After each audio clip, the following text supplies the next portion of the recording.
And welcome back to another episode of Lost It Down, the newest member of Bruiser Nation Podcast Network, a division of Snapmare Productions. Make sure you check out some of our sister shows. If you're a WWE fan like myself, To the Turnbuckle. It's an outstanding show. It's getting fun this time of year. We're getting close to the Crown Jewels again. NASCAR, you know I'm a lunatic. Purple Grimace shirt's going to be out soon. Denny Hamlin's in the final 12 here. The Red Flag Podcast. And make sure you check out Bruce Cruz Macabro in the Decision Show. But now that we got that out of the way, David, how are you doing? Your Browns are 2-1. You got another division matchup coming up, 3 in 4 weeks. How you doing, buddy? Man, I'm good. Can't complain. It's been a good week. How are you? I'm doing good, and I'm excited. I actually get to tell you guys officially what my internship is. So I'm actually at Good Karma Brands at ESPN Cleveland, and I can't even tell you guys how exciting it's been. It's just kind of surreal to be in there, and a lot of it I know I wouldn't have got into this spot had I not been pushed by all you guys at home, by you, David, by Steven, by my family. So I'm eternally grateful to all you guys, and I've got one cool thing that at least the people here in Cleveland I think will understand why I'm fired up about it. For each Wednesday in the next few months, I'm going to be either shadowing the really big show or the next level, and I'm going to be sitting behind the glass. I was actually on radio for a couple minutes on Wednesday with Rizzo and Goldhammer, and it's just kind of, it's weird. It's like these guys are people that, you know, whether or not we've always agreed with them, we've always at least looked at what they're saying, and it's just a really exciting time, David.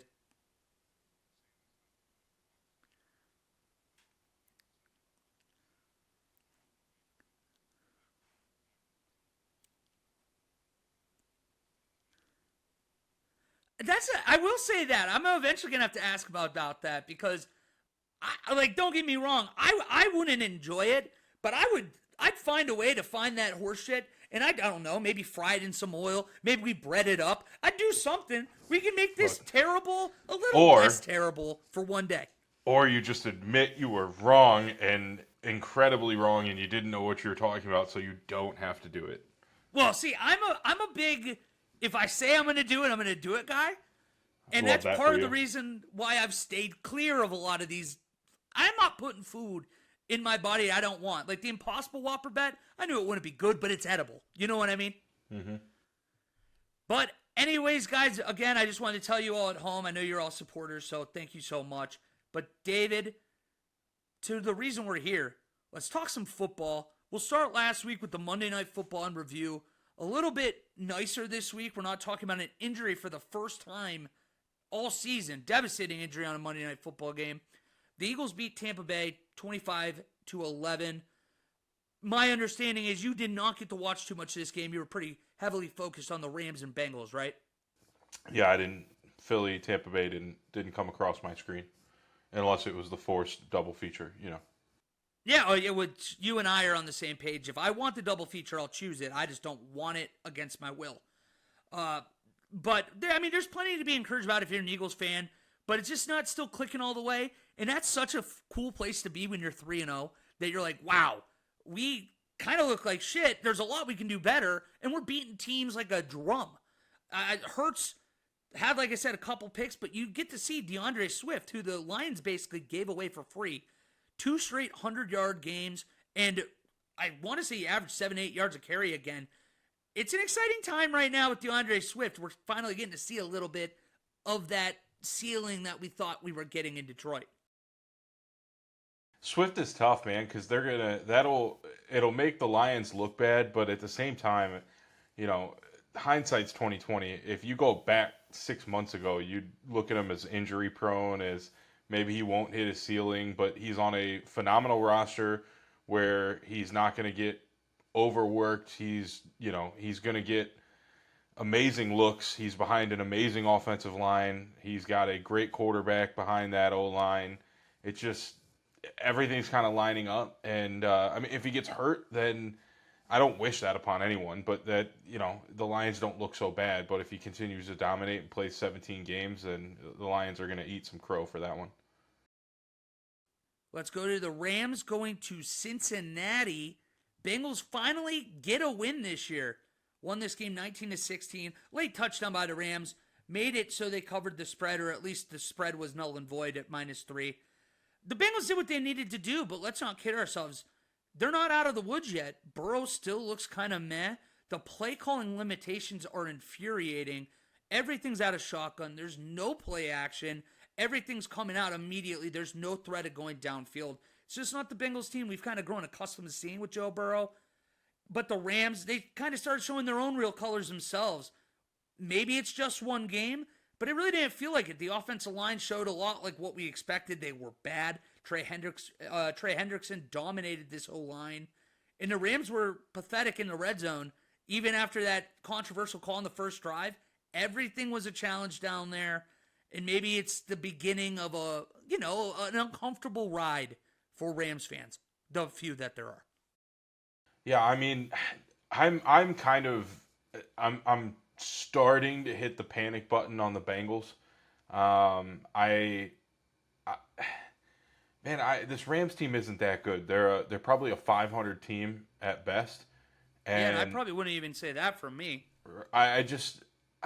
There's something about this Bengals team that isn't adding up, and it just feels like coaching. I mean, Zach Taylor calling out the defense and saying like the defense kept us in this thing, like they're the reason we won. I mean, you're not playing the Dolphins. Like, this isn't some impressive defensive performance. This is the Rams. Like, I'm concerned that they only won 19-16. I know Burrow's still feeling some pain, but to your point, it's just the play calling frustrating in Cincinnati. And I mean, if you can only call plays out of shotgun because you're worried about the dude's calf, he never should have been playing to begin with. I agree, and man, what do you do? Like, who do they have the next couple weeks, right? Like, when do we hit the absolute panic button? You got the Titans this week, the Cardinals the week after. It's the 49ers game. You have to be 3-3, I think, when you get there. You have to be 3-3 when you get there. You have to be at minimum 3-3, and I mean, if they lose to the Titans or the Cardinals, either of those games, I'm hitting the panic button. The Titans are at least a functional team that's well coached. But the Titans can't defend the pass. I mean, they can stop the run, but the Bengals don't even run.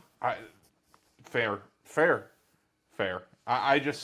It almost bothers me, and I don't know why, because the Bengals are a division rival, but like I think it bothers me most because they should be 10 times better than they are right now, even with a Joe Burrow lingering calf injury. I don't know. It just feels like, and I know we talked about it last year, and then they went on an 8-game win streak, but it just feels like Zach Taylor is holding the team back from where they actually could be. I think that we have been on that train for a while.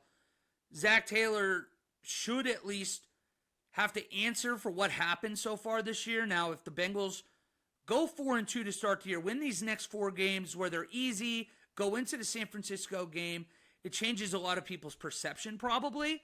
Whether or not that's right, I don't know. But Joe Burrow seems to keep bailing this guy out, and this time he's not healthy. I don't know if he'll be able to do it. But let's get into our week 4 bets. Last week, I'll have you guys actual units on Monday, but David went 5-0. He did have a couple money line bets in there, but you'd imagine he was 3 or 4 units up, and for a week with 5 bets, you can't ask for anything better than that. Steven only had 3 bets. He went 1-2 in those, so his worst week of the year, he's still up 3 or 4 units on the year. And then I finally got it going again. We're 3-2, feeling a little bit better, but I'm taking David's approach this week. You're going to see it. I'm all about these money line plays. We're going to get into it right now with the Thursday night game. About an hour away from us, David. Detroit is a 2-point favorite on the road at Green Bay. And here's the crazy thing, is that up until 2015, the previous 25 years, the Packers had beat the Lions at Lambeau Field. And in the last 8 years, they're 4-4. Times are changing. Aaron Rodgers ain't walking through that door. I like Jordan Love, but I don't think it's time right now. I just like the Motor City Kitties as more of a polished product, and Dan Campbell to go in there and get it done. So this is my first proof that I'm going with David's philosophy. This is where Wally would usually go -2. I said to hell with that. I'm going Detroit money line. I just need a win from you in Honolulu Blue. Come on, Lions. Love everything you said. I also have Detroit money line as one of my bets this week. But fun fact though, Wally, just to entice you not to follow my strategy so I can continue gaining ground. Detroit has covered the spread in 6 consecutive divisional matchups. Oh no. Oh yeah, I want you to bite on that one a little bit, but I Oh boy. I I like the Packers, but I do think the Lions are just the better team in this matchup. Um, don't really care what the history is. It's not the AFC South, so I don't have anything to be worried about. But I think the Lions come out with the win here. I think Jordan. Here's a stat that it's going to come back and play later. Jordan Love has only had 21 or more completions one time. It was last week, and he had to throw the ball 44 times to get there. He had, I think, 13 completions and 14 completions, or is that reverse? 14 and 13 in weeks 1 and 2. And I just, Detroit's got an offense. Like I feel like you're gonna have to just do a lot more offensively for the Packers will have to do a lot more offensively to keep up. I don't know why I get that feeling, but I just feel like the Lions are going to win this one, and that's why I got the money line on Detroit. Unfortunately, you're kind of you tried to push me there, and I want to do it, but I'm not taking the cheese. I'm not going to be a rat. I looked it up. It's not worth the $10, $20 on a $100 bet that it would be. Not worth it. I'm hanging out with the winner. The Lions get it done. Probably going to cover too, but I ain't doing it. Nice try, David. We ain't going there.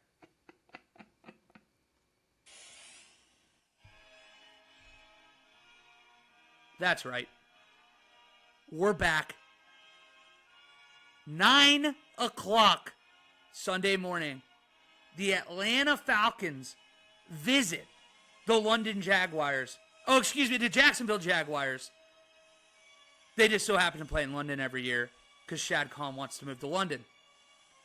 3-point favorites, David. The Calvin Ridley revenge game. What do you got? Look, it's a guaranteed Jacksonville win at home, and you heard that right, at home. I'm not betting on it, but I realistically should be. I just like some other bets better. I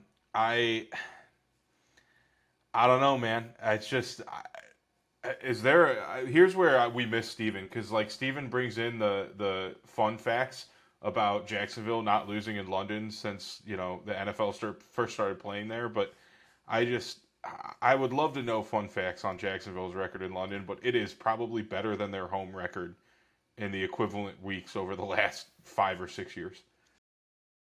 According to WTOP.com, the Jaguars are playing in their league-leading 10th game in London. And unfortunately, they're only 4-5 in those previous 9 games, including an Urban Meyer win. His first win. There's no fucking way. It feels like they win every time. Well, I mean, if Urban Meyer's winning in London, then maybe we got problems. I need to look this up. While you're looking that up, I will say this. We need to see Arthur Smith stick to the run this week. I don't care if Trevor Lawrence and Calvin Ridley get it going early. They jump up. It can be 21-0 in the second quarter. You got to run the ball. You are the Atlanta Falcons. This is your DNA now. Your line is better. Crazy. You've been hating your line as long as you ever have had it, it seems like, in Atlanta. The defense is all right. Go and shock people. The Jaguars haven't been all that they've been billed to be the first 3 weeks either. Come on. Get me back on. 3-1 Falcons. I need this. Come on, Falcons. Give it to me. I can't even believe that the Jacksonville Jaguars have lost as much as they have.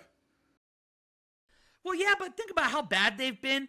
4-5, they might as well. It's like a winning record for that team. They actually get kind of the shit end of the stick. They've played some really good teams in Wembley and lost. Well, again, Shad Khan just wants to be in London. If you asked me what their record was in London before you just exposed me, I would have said I don't know, 5-2. Like And the goal wasn't even to expose. It was more I was trying to find the same thing you did. I'm uncomfortable Need now. to fill Steven's hold. I'm uncomfortable now. I don't know if I said guaranteed Jacksonville win at home, and now I'm uncomfortable. Well, It's the AFC South though, so like I don't know. Well, it's nothing. half Well, it. in the NFC South, Yeah. they both are weird divisions. Yeah, anything I'm fine can with happen. A nuclear bomb might go off in Wembley. Who knows? Well, and if that's the case, at least we know we don't have money on that game, so we're doing all right there. Miami, though, back stateside, across the pond, the Bills are 3-point favorites over the Miami Dolphins, who just came off a 70-point game against the Denver Broncos. But here's the thing. The Bills, after that ugly week 1, doesn't it feel like the world kind of didn't pay them that much attention that we're kind of used to them getting? And in those 2 weeks, the Bills went 2-0, outscoring their opponents 75-13. This is two hot football teams coming in here, playing some good football. David, you've had such a read, just like Steven has on this Miami team this year. Are they going to do it again? Are they going to get it done at Orchard Park? I think so. Here's the problem is I think this is going to be an interesting one because I think the Bills defense is probably the most legitimate defense the Dolphins have played so far. So the Dolphins are definitely not scoring, 40, 50 points. But I think this game could look a lot like that Chargers matchup where it ends up being 36-34, 33-30. Like you can convince me on that spread. I think Miami wins this game. If this was Buffalo in November, I'd probably pick Buffalo.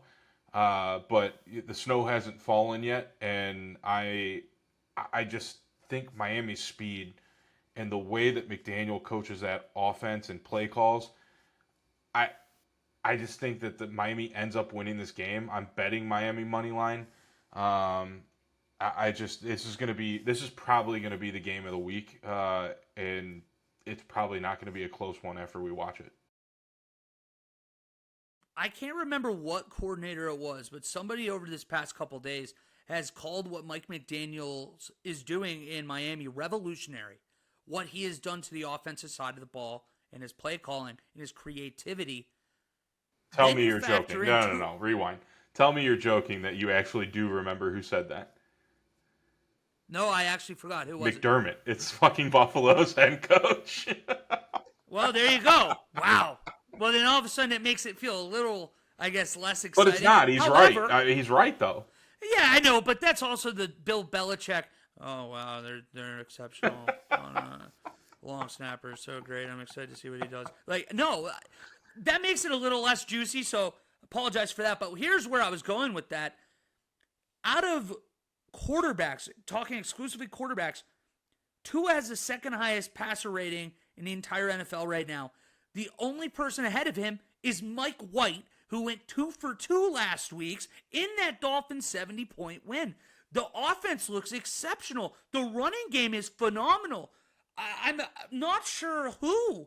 Maybe what I would want to see is a Miami-Cleveland game right now to see those superpowers go at each other while they're both healthy. I think that Miami's got too much juice. I'm taking the money line. I'm betting it. They're going to beat the Bills. I'm taking them. Your uncle's, what do you even call that? Like teal and orange? Is that what they'd call it? I think that actually is, isn't it? It is teal and orange. Oh, if that's it, it works. It looks good. So we're going with the teal and orange. We're going with the fish people, the mammals of the ocean. Let's go Aqua. Damn it's it. Aqua. We're going with the Dolphins. Damn it, that hurts. So for those at home, if you're afraid of picking a money line bet, I think the over is probably the safest bet in this. And the over set or the total set at 53.5. I think the over is the safest bet because one of these teams is scoring at least 30 points, and I can't see it being a blowout. So if you're afraid to bet on the actual money line or the spread, I think the over is a pretty safe bet in this. Don't know about the over of this next game because the Pittsburgh Steelers are in it. Means good defense. It means bad offense. They are 3-point road favorites at Houston. Totals 41.5. I've waffled on this game so much, David, just because I think the Steelers showed they weren't as bad as advertised after the first couple weeks. But I will admit to you that they haven't looked as crisp as I would like either, and what I was expecting them to look like. The Texans, on the other hand, they have that weird thing that we don't get to have a lot, and that's hope. For a team like ours, they have a young quarterback that is flashing in a rookie class that really hasn't had too much of that right now. But he can. But the question, I guess, is can he perform against the best pass rush that he's faced so far? And that's going to be the one led by Alex Highsmith and TJ Watt. What do you have here? Do you have a bet? Who are you picking to win?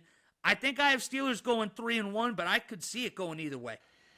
I think this is going to be a very surprising matchup for Pittsburgh. I think this is actually a better judge of their offense and what they're capable of than, say, the Cleveland matchup or, oh God, who did they play the previous week?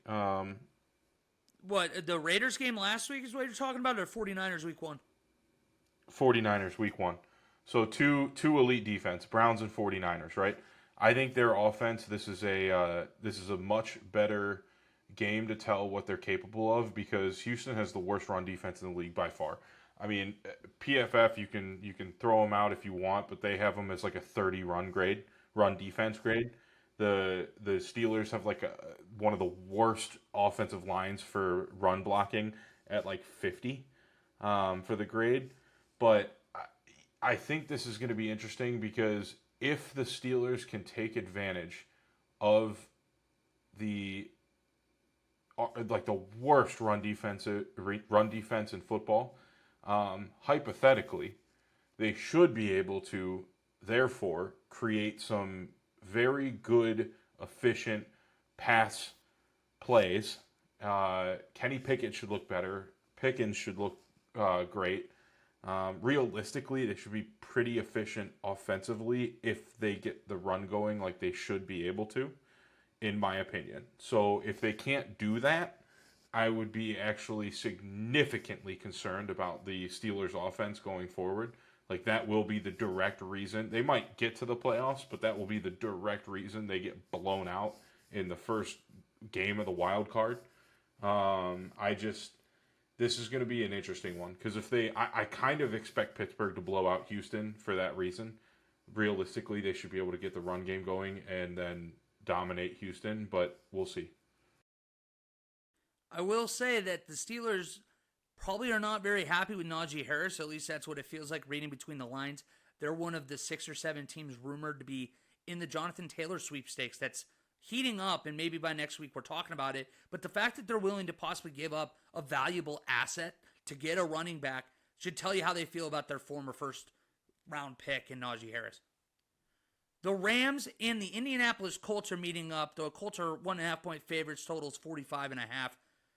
After 10-plus catches and 100-plus yards in his first 2 games of his career, Puka Nacua looked human on Monday night against the Bengals with only 5 for 72. But the Colts have their own issues. Anthony Richardson, he's left 2 of the first 3 games with an injury. He is returning to practice. He had his second straight one today, so you'd imagine that he should be good to go from that concussion. I originally had this as one of my bets with the under because I wasn't sure about Anthony Richardson. But with only 5 games to choose from, I didn't want to potentially get screwed by Matthew Stafford and Puka Nacua in the week 1 experience all over again. I like the Colts here if Anthony Richardson can stay healthy. I just don't know if he can. I really hope he can, but he's got to start protecting himself, David. I agree, but this is not the game to start learning how to do that because you've got an all-world defender coming at you in Aaron Donald, right? So, like, it's fair. I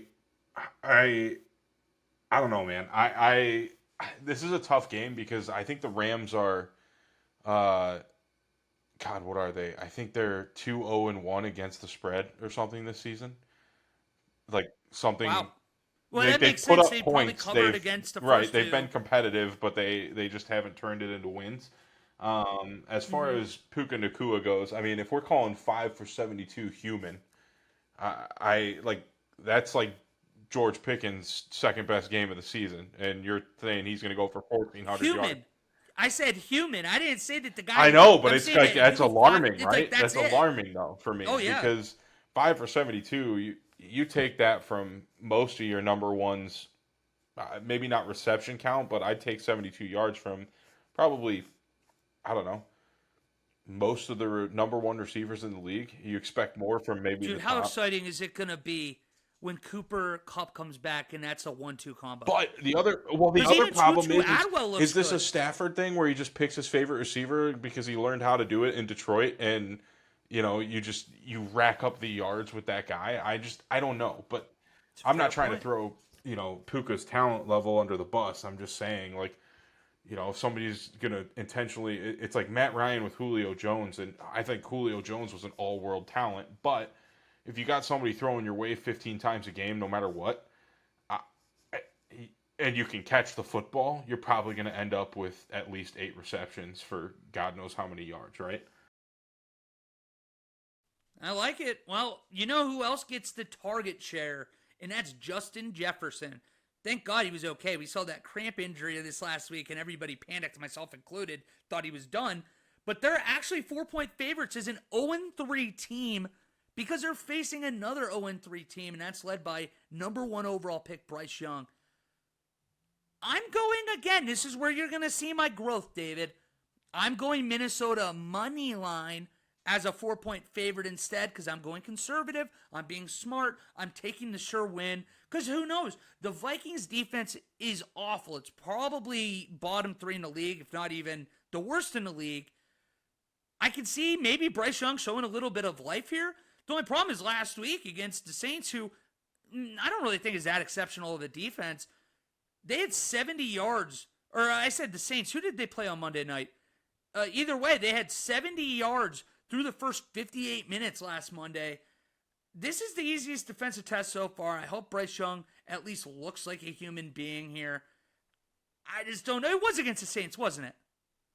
Monday night Vindication. on the All right, we're 18th, back. but they played Seattle last. That's what I was. No, oh boy, maybe I'm mixing the two up. We're falling apart at the seams. Either way, Bryce Young looks human so far. He's going to do the opposite. Hopefully, we see the flashes we've seen from CJ, the flashes we've seen from Anthony Richardson, and they at least compete. But the Vikings get it done. They're going to at least quiet the trade talks to Justin Jefferson's much requested, I guess, desire this past week, and they're going to get it done. Who do you have? Look, man, I am shocked you're betting on this game. I'm happy. I'm not. Oh, I have the You money do. line. Excuse You me. are Sorry. trying to bait and switch me. All right, look here. I'm so happy you're taking my strategy this week, though, because the Vikings and Panthers are a combined 0-4-2, I believe, against the spread this year. They can't cover for shit. So Wow. this is not the game to bet any kind of spread on. I if I had to bet, I'd pick Minnesota just because Minnesota's defense is awful, but their offense is right up there with some of the top in the NFL. Um, He still leads the league in passing after 3 yeah, weeks. They're 0-3, and he's leading the and league. Addison and Justin Jefferson, you got Hawkinson. There's a lot to be excited about offensively in Minnesota, but their defense is so bad it's going to bring them down the whole season. But Carolina, there's just nothing. There's nothing there offensively or defensively. I'm going to take the one strength of Minnesota, and that's why they win the game. That would put Carolina at 0-4. Last week, entering the week, we had 3 NFC South teams at 2-0. They all lost, and they all found different painful ways to do it.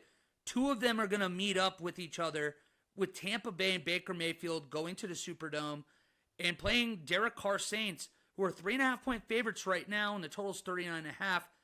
Here's what scares me, is that Derek Carr is still not practicing. It's Thursday. If he's not practiced yet, that does not feel good. That makes you think that Jameis Winston is probably going to get the start. I would probably lean the Saints, but you can't bet a game where you have no idea who the starting quarterback is in New Orleans. I agree. It scares me though, coming off Baker's terrible performance against the Eagles. I'm not saying the Saints have even close to a defense that the Eagles do. I think this is actually going to be a pretty ugly matchup. Scares me that Derek Carr's still not practicing, but I don't. Have they said anything about whether he intends to play? Has he said anything? Like, is this like the I don't, I'm staying out of practice to heal up, but I'm for sure going to play type thing? Has there been any news at all? No, or at least not what I've seen. It says he's like progressing well, but it is his throwing shoulder. So you have to be extra precautious with that too. Oh, I don't know. This game is probably going to be one of the ugliest of the week. Like, I think it's going to be low scoring. I think it's just going to be. I don't think it's going to be fun. So I'm staying far away from it. I get that, but it's a couple average football teams if we want to call them average. Right. I think it's going to be an ugly one, low scoring. I don't know, man. I'm staying far away from this game. If Derek Carr plays, I'd take the Saints. Probably not the spread. Yeah, it's just like right now we don't know, and right. you can't bet if you don't know. Right. The Commanders are going to face the Eagles in an NFC East showdown, total at 43.5. Eagles are 8.5-point favorites here.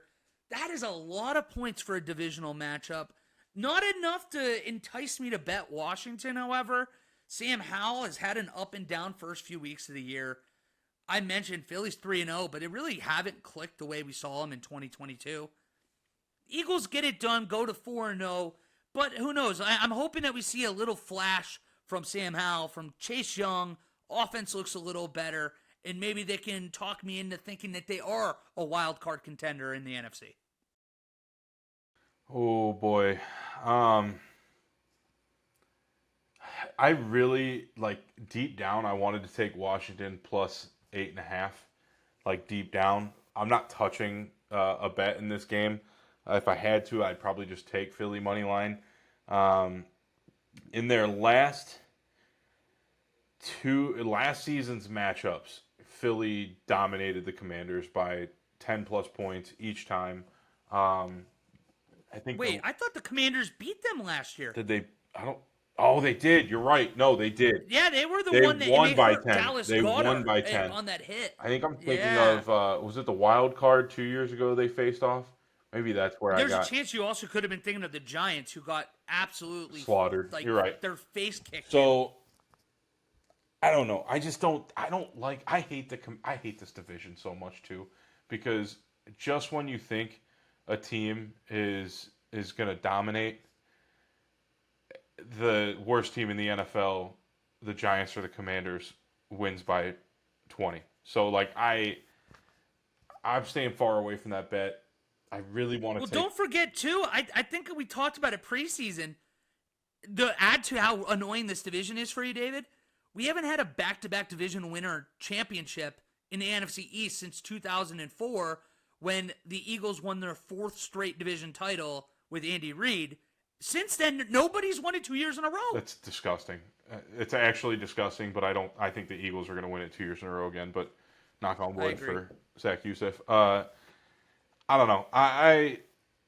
Actually, you know what? Didn't the Commanders hand the Eagles their first loss of the season last season? Wasn't that their very first loss at like 12-0 it was on that or something? Dallas Goedert fumble. Yeah. Where he hyperextended his leg and he let go of the ball, and that was the reason they lost. Yeah, R.I.P. I don't know, man. I mean, realistically, it was their only real loss because Hurts was out a second game. Gardner Minshew looked like shit. And then they lost the game when they were sitting people. So it was really the only loss they had all year when healthy. It's so. I hate the NFC East, man. I'm staying far away from this game too, but I will say the Eagles, from a betting perspective, the Eagles are 8-3-1 against the spread at home since the start of last season. So if you're gonna make the bet, at least lean in. Like Eagles spread and money line. I just lean in. Ooh. Lean in if you're at home, but I'm not allowed to because I'm only allowed 5 bets a week to save Wally the time. I absolutely am holding everybody to that. Steven went 3 bets last week, so I was like, this is nuts. Last year I was spending 2 hours doing calculations in spreadsheets. This year it's like I'm 30 surprised minutes you a let week. us get through the season with that much time spent each week. It was one of those, after 5-6 weeks, I'm like, we're so into this. The problem was that I was getting my ass kicked too. So not only was I spending all this time, it was miserable. Like, I wasn't winning. I wasn't adding money. It was like, wow, you're losing money and your time. Good job, Wally.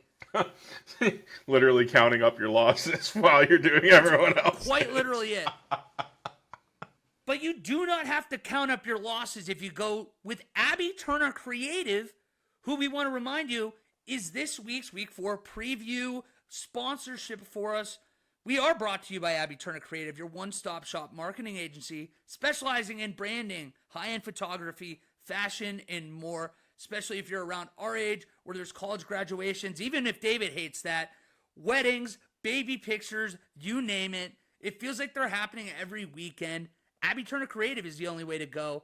Make sure you check her out for yourself at abbyturnerphoto.com. That's Abby, A-B-B-E-Y, or on our Instagram page at Sawdad and Sapphire. Again, that's abbyturnerphoto.com. To what could be the funniest, ugliest, grossest, however you want to describe it, matchup I can remember, and that is the Denver Broncos going to Soldier Field to face Justin Fields and the Chicago Bears. The Broncos are favored by 3.5 on the road after their start of the year. That should tell you how much of a colossal disappointment, a dumpster fire that the Chicago Bears are.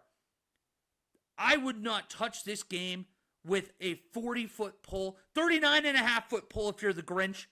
Would not touch it. I would guess the Broncos win. Sean Payton is so much better of a coach than anything that Chicago has. But again, I'm not betting it because I could also just as easily see the Bears win this game like 37-16 and the Broncos are completely derailed and off and the season is a failure and I'm dancing here doing the let's ride on Monday. What do you think on this? Let's cry. Let's cry. Broncos country. Let's cry.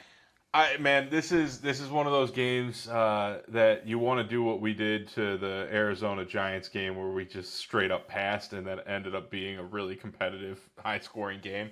It's probably in a similar. I actually think the over could hit in this game. I really do, and the reason is these teams give up a combined 76 points per game. Like. I just that's 30. What is that? That's not 33. That's 38 points a game you're giving up on defense for both these teams. And granted, Denver's is skewed by dropping, allowing Miami to drop 70. But I just too horrible. Well, even when they gave up 17 to the Raiders, they had 6 drives against. Right.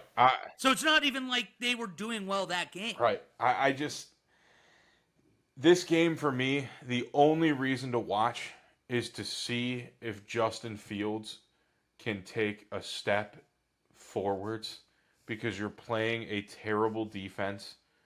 Like you need to look competent against this Denver Broncos defense. You need to look competent. If you don't, they won't though. Why would they? You're right. You're probably right. But that's what I'm looking for, right? Like I probably will avoid this game like the plague. But if I end up watching it, I'm going to be watching Justin Fields specifically because if he doesn't look better, then you have to hit the panic. You almost have to trade everything you have for assets and hope to God you can tank the rest of the season and get Caleb Williams. I mean, legitimately, if Justin Fields looked terrible in this game, there's no hope. The hope is gone.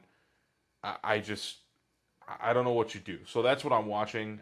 But this game has potential to be the ugliest game we've ever watched or the game of the week for all the wrong reasons, right? But either way, this is an ugly matchup between two horrific defenses, and I would stay far away from betting on this game. The only bet I would tolerate is the over on the total points.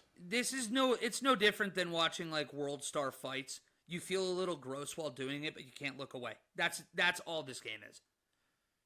The Ravens and the Browns. David, sing to me. Tell me what's going to happen. Tell me the line. Tell me everything you want. Boy, this game scares me. I don't like the Ravens. They either like this matchup. I feel, and this is I can't. I gotta look up the stats while we're doing this, but I feel like this matchup is always one-sided for the last like 4 years. Like one team dominates the other. It feels like it's never close. Really? That's interesting to me. I don't know why, as like an outsider. Maybe it's because you're right and you guys just alternate wins. It always felt like a competitive kind of series for me. I wish I could find the win-loss record while we're doing Well, this. you go ahead and start going. I'll pull it up for you. The Browns defense is unfucking believable. I think we've established that at a very minimum. If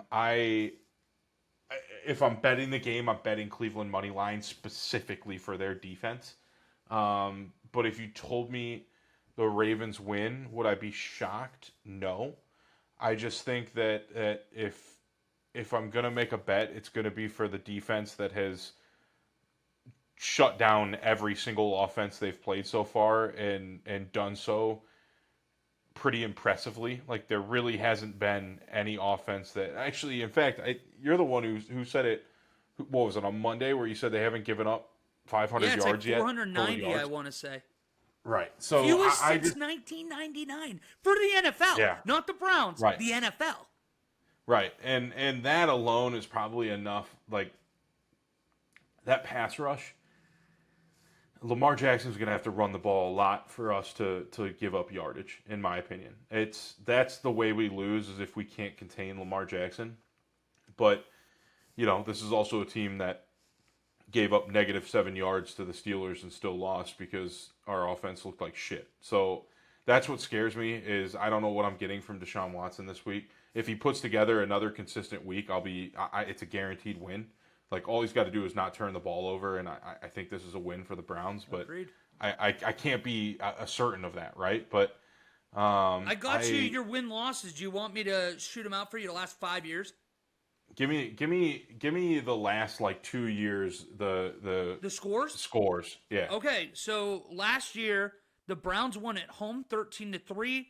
The Ravens won at home 23-20.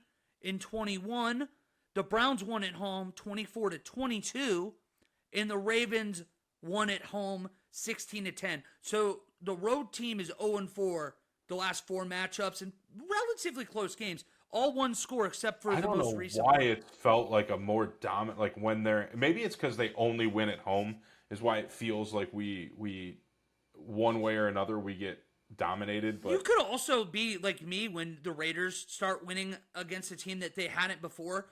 You're so scarred by the past that you're still like believing that there's just like this under the skin level of ownage. And the Browns, to their credit, they're changing things. They've certifiably owned the Bengals lately. They're beating up the Steelers, they're at least competing with them. In the Ravens, it's the same. You went, 2-2 the last 2 years and 4-6 the last 5. So it's pretty even. Except I'm going to bet on your Browns. I'm going with the pass rush. The Ravens offense still hasn't clicked under Todd Monken. Why would it start now in Cleveland against this team? You are absolutely correct. The only way the Browns find a way to lose this game is if Deshaun Watson and the offense look like shit. Even if they just look okay, they'll win this game. And that's what I'm betting on. Take it to the bank. The Brownies. Get it done. Any final thoughts on this game? Are you ready to go to the Bengals and the Titans? Take us to Cincinnati, brother. That's all right. We're going to, get on the bus with Cincy and go down to Tennessee. We're down in Nashville. The Titans are underdogs at home by 2.5. Now, you can look at this 2 ways. You can say, wow, Vegas thinks the Titans are awful. They're the worst that they've been in Mike Vrabel's tenure. Ryan Tannehill is washed.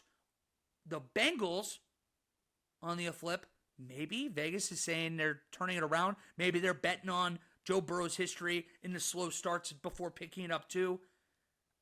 I don't know, David. I'm steering clear. The Bengals aren't going to be able to run the ball. We know this. The Titans don't let anybody run the ball, so that means it will be on Joe Burrow. Does Joe Burrow look like week 1 and 2 Joe Burrow? Or does Joe Burrow look like the Joe Burrow that we've come accustomed to? I just have bad vibes for the Jungle Cats, man. Weird on that injured calf. I'm staying away. You know me, I'm rooting for the Bengals, but I don't feel good about it. I do not. I don't feel great about it, but I'm taking Cincinnati money line here. So I wouldn't touch the spread. The Bengals have yet to cover a game this season. The Titans have covered twice. They've played really similar schedules, funny enough. They both only put, I think, 3 points on Cleveland. Yep. Offensively, and I don't know, man. I just both teams aren't where they should be. But I'll bet on, and this is where this might come back to bite me in the ass, but I've stayed pretty consistent betting on quarterbacks to win games, and I'll take Joe Burrow even in a game he played like last week. If he plays like last week, this week, the Bengals will win easy, in my opinion. I'm betting Cincinnati money line, but this could be an ugly. This has like 9-6 written all over it somehow, some way. But Cincinnati just doesn't look good. I'm betting on the quarterback here. Like there's such a large jump in quarterback play that I'm betting on Joe Burrow over all else. And it's probably a good bet because the Bengals have, in Joe Burrow's tenure, kind of snuck out a few close wins against the Titans. They typically come out on top in very tight games. Would imagine probably more of the same when you have a quarterback like that and Tannehill regressing. Who's not regressing is Justin Herbert, but he's at least going to go against that vaunted Raiders defense in LA, the home of the Raiders. Raider fans are going to have more of a home game there than they will at Vegas all year long. I'll say that until I'm hoarse. I'm tired of it. It's a joke, but I do love that they own LA. Problem is they don't own the football team. They will fall to 1-3. We're going to start seeing the roof cave in. Devontae Adams trade rumors. Hunter Renfrow not getting the ball. Whatever is going on with Chandler Jones, and we can get into that. No defense, and Josh McDaniels is a coward and can't. He's a coward. That call, I'm still upset about Sunday night. How do you kick the field goal not once but twice? How do you not have someone in your ear telling you you're a dumbass? It's accountability at the highest level. That's pathetic. They're going to lose, and the Chargers are going to throw it all over the field. I don't disagree with the loss. I think a very interesting bet, and I'm not doing it because my balls just aren't big enough. Is that what you're saying? My balls just aren't big enough. I like Vegas plus 5.5. In Chargers for to win. One reason. But for one reason and one reason alone is the Raiders have actually done a solid job of controlling pace throughout the season. We were just talking about it. The Broncos only had 7 drives. Or the Raiders only had 7 drives. The Broncos and Raiders both had 6 drives each in the opener. Both had 6. And then, the Bills scored. Here's a fun fact, and I'll shut up, I promise. After a 3-and-out from the Bills on their opening drive against the Raiders, they either scored a touchdown or got to the 1-yard line on every drive the rest of the game. How many drives total? Domination. Yeah, but how many drives total? All right, so if they had 38 points, they probably had 8 drives. Okay. That's still, even though the Raiders can't stop shit, it's still decently controlling pace of play. They're elongating drives. They might not score on them, but they're elongating drives. For sure. Right? 8 is well below average. My issue with the Chargers is if you control pace of play, the Chargers can't finish for shit. For some reason, it's like we can't score in the fourth quarter and close out games. I'm not betting it, but it's like enticing. Like if we were betting on every game like we did last season, I think I'd take Raiders plus 5.5 here, and Chargers money line. But I don't know. I realistically, the only real storyline from this entire game is going to be Chandler Jones losing his absolute mind. How sad is that, man? I got annoyed a couple weeks ago because Steven said something. I wish he was here so we could talk about it. He doesn't think we're talking about him. but he was he texted me and you in the group chat and said it's so typical Raiders, and he believed the Chandler Jones sexual allegations against a higher up in the Raiders organization. And the Raiders are a dysfunctional joke on the football field, but the one thing that bothers me is, yeah, they might take chances on guys that other teams wouldn't, but they don't do things the wrong way. There's a reason why the alumni take so much pride in being a Raider. We've seen from the beginning of this, the Raiders have been sending mental health specialists to his house. They're doing everything in their power to help this man. And I'm scared for Chandler Jones. Genuinely, I don't use that lightly. I'm worried. This is starting to feel like it's not going to end well. It's not, and I got to be honest. If I'm so for those who don't know, today was it today or yesterday? He I think it was got this on. morning. It was this morning. He got like on a live video on social media, and said that like Aaron Hernandez was basically said Aaron Hernandez didn't hang himself. He was murdered, and then he started crying on video, right? Yeah, hysterically. And I got to be honest, man. If I'm John Jones or Chandler, or not Chandler Jones, who's his other brother? I'm gonna forget his name.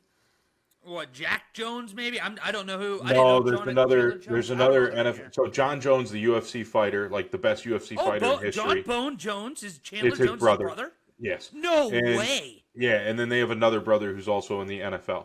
So if I'm his brothers, right? Wow, you just blew my mind, by the way. I am fucking hightailing it. Yes, Arthur Jones. I am hightailing it to Vegas. This man needs some fucking help. And you could have sold if this man had a consistent message, you could sell me on believing him. But this man is losing it. He's going through crisis, and he's making it public. And it's very different from AB in the sense that Antonio Brown was like self-sabotaging in a negative way. Like he was affecting other people. Chandler Jones is literally, this is a cry for help. Yeah. And Raiders are trying, but they're not succeeding. Chandler Jones' family, his brothers need to step up. Like something needs to change because this man needs some serious help. And again, if it was a consistent, like if there was one consistent message, I would be way more inclined to say this is the Raiders organization, even if it was happening to any other team. But I would be much more inclined to saying this is a Raiders organizational fault. He needs to go somewhere else. But it's not. Every week, it is a totally, completely different, wild storyline he's creating. Like, I mean... There's a reason right now. Think about how this has been covered. And by that, I mean it hasn't been. Do you really think the NFL wouldn't take this seriously if there was something going on with the Raiders? The fact that it's been so quiet on a league front, I think tells you all you need to know that this is a very serious situation for Chandler Jones, that I don't know what the solution is. You keep trying to help him, but I guess you can't force him to take help. It's just scary, man. Man, at this point, look, I know. Here's the thing. You probably can reasonably assume that the league and the Raiders have both done a lot to reach out to him, and he's probably blown them off. My thing is the last step is you got to make it public if you're the league and the Raiders. Come together. You know, Roger and fucking McDaniels should be standing on a podium going, Chandler, look, we're here to help you, but if you don't give us the opportunity, then there's nothing we can do for you. We want to help you. We're here for you. You got to come to our office. Let's talk, right? And if he's not going to respond to you privately and he's going to keep doing this stuff, you got to make it public. Show you give a shit. And it's not pandering because at this point we've seen so much from him that it's like, okay, like you're running out of options. Yeah, you're running out of options. Like we need to basically put the ball on your turf and say if you really want to figure things out, you need to come talk to us. Yeah. And I feel like that's the last move left. is that the NFL, and they won't do it. They absolutely will not do it because it's not the NFL's way. But go out there on the podium and say, "Look, Chandler, buddy, I don't know what's going on, Like, but we love you, man. come to the league office. We're happy to fucking sit with you and listen and hear you out." But Like, it's bigger than football now. Like, I know that's right. cliche, but But it is. It's like I'm scary. legitimately concerned about his mental health, man. Like Well, it that's just the this shit has come out of absolute fucking nowhere. And it's not a consistent message. It is out of left field every week for the last month. It is a different, oh, somebody from the front office was living with me and raped my niece or whatever the hell he claimed 2 then it weeks was ago. I got hacked, haha. Yeah, then it was, oh, I got hacked, haha, and now it's Aaron Hernandez. What an odd fucking thing It to wasn't die even on. that, David. Like, he was tweeting today, like, all day, like, nonstop, and they were just like, all like, God forgives, and like, it was weird where he takes a picture of himself in his car with the Raiders hat 2 hours ago. It's pray for America, make America great again. A picture of like a plant, protect your families, learn something, and it's a Wikipedia page on Moses. Choose wisely. It's a new day. This is all in the last couple days, man, or in the last week or so. It's just, man, dude, I'm worried, and it just doesn't feel like this is going to end well, and I really hope I'm wrong. I'm with you. I hope we're all wrong, but again, the league needs to step up and make a public statement because I know you know deep down that they are reaching out privately and not getting For anywhere. sure.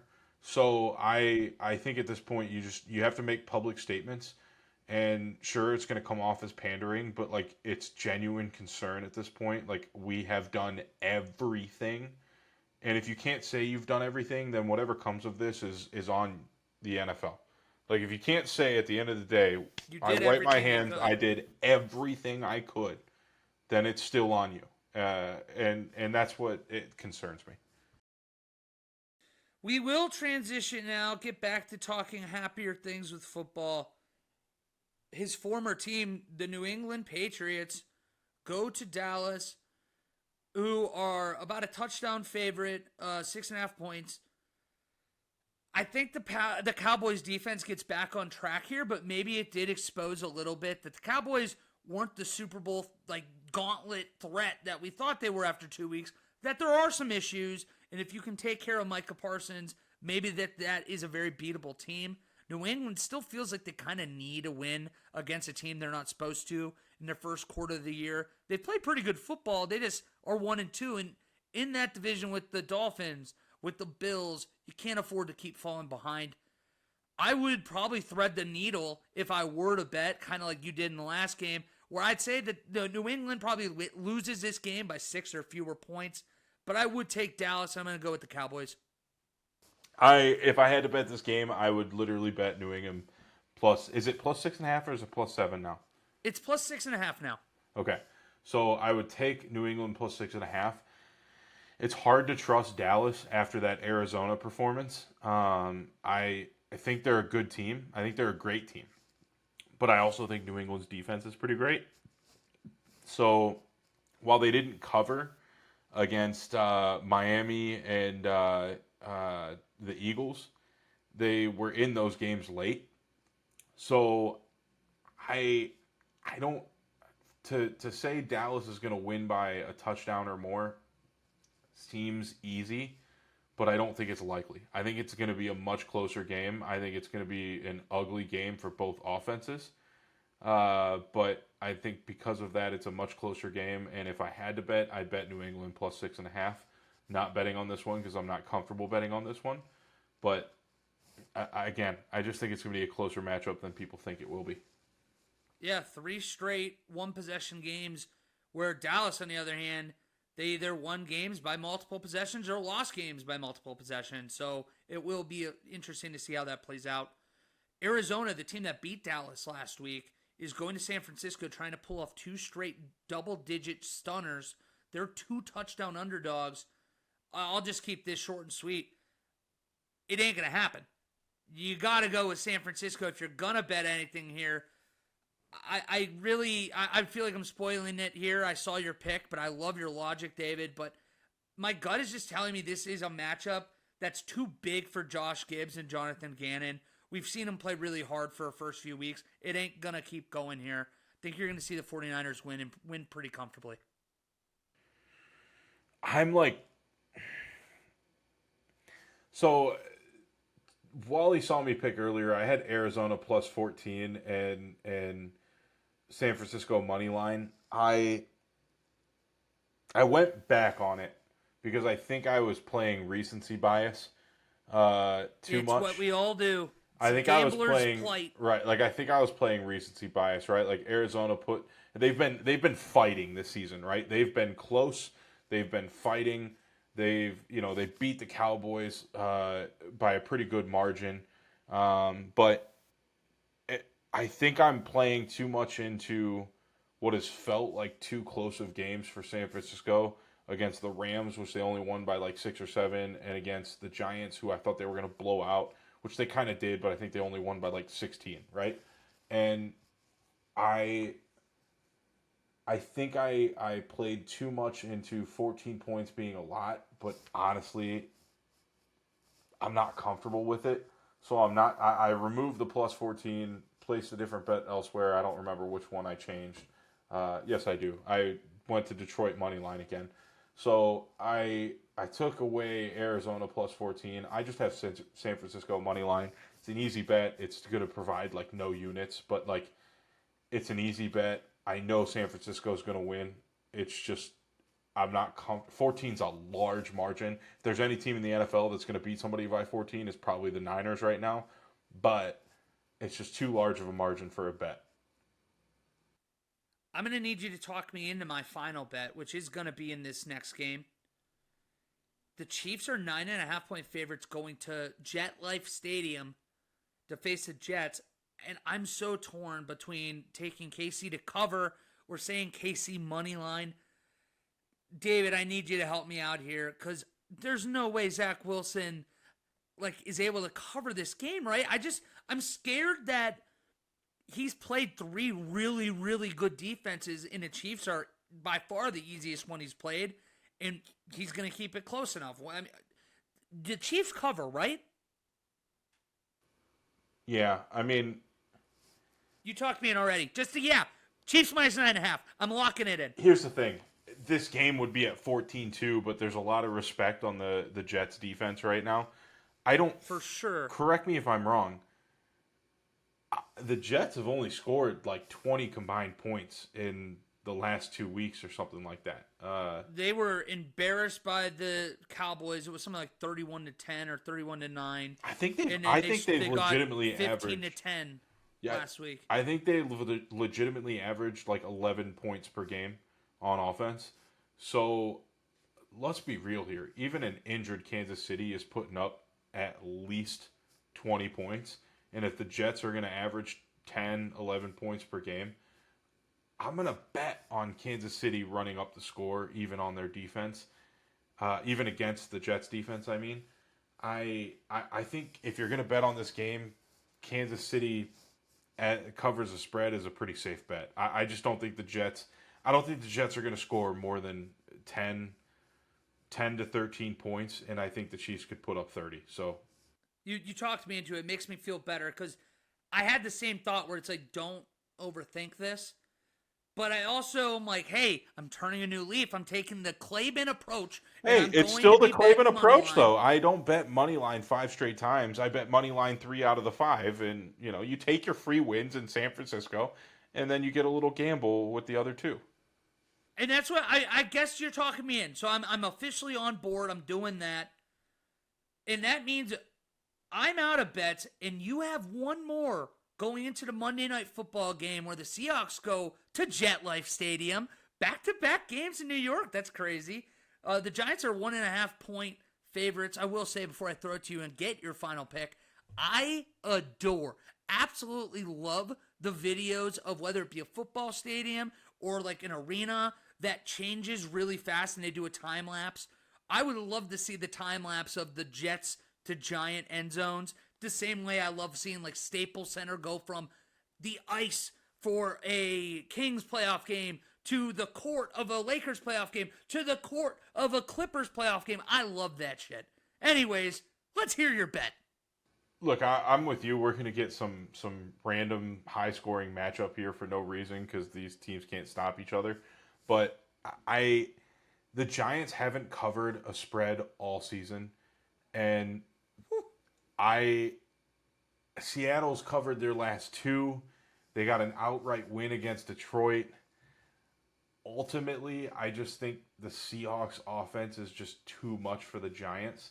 And even if they win by a field goal, I think Seattle is going to win this game by more than 2 points.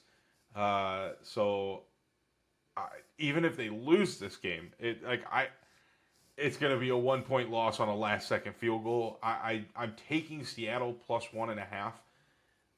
I probably should take the money line because it'll provide me more units. But for some reason, Seattle plus 1.5 feels right. I don't know how the Giants are favored in this one.